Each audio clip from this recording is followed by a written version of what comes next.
अस्सलाम वालेकुम dear student, उम्मीद है आप सब खैरियत से होंगे। आज हमने एक मॉडल बनाया है जिसका नाम है सेक्सुअल रिप्रोडक्शन इन प्लांट्स। वैसे तो फूलों में ये साफ नज़र नहीं आती है, लेकिन इस वजह से हमने एक मॉडल तैयार किया है जिसकी वजह से हमारे भी कॉन्सेप्ट क्लियर हो गए और उम्मीद करते हैं कि ये देखने के बाद आपके भी कॉन्सेप्ट क्लियर हो जाएंगे।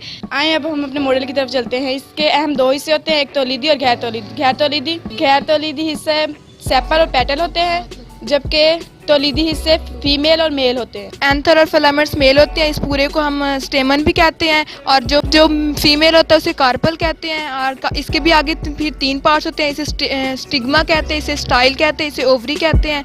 एंथर में जब पोलन ग्रेन बन जाते हैं तो एंथर फट जाते हैं और उनमें से पोलन ग्रेन स्टिग्मा पर गिरते हैं।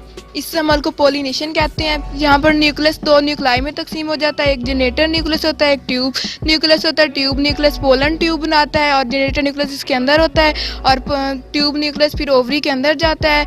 ये सारी ओवरी है, ये पककर फल बनाएगी।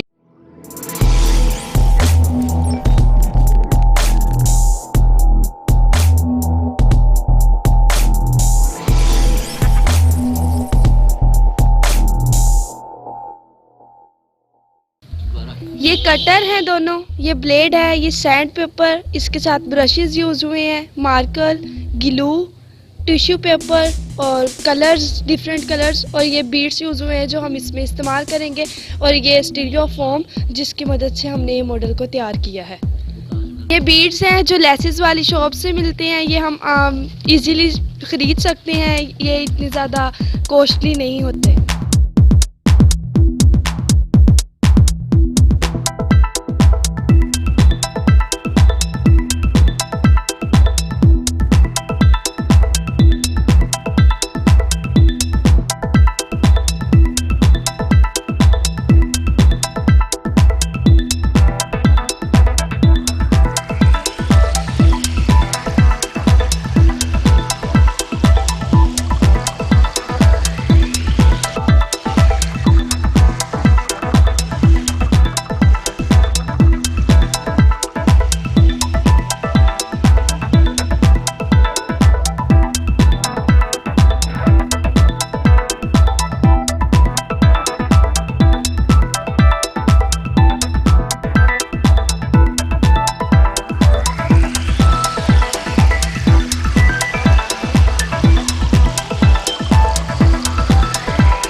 उम्मीद है कि आपको हमारी वीडियो अच्छी लगी होगी और इसको शेयर, लाइक और सब्सक्राइब करें और बेल आइकन को भी प्रेस करें।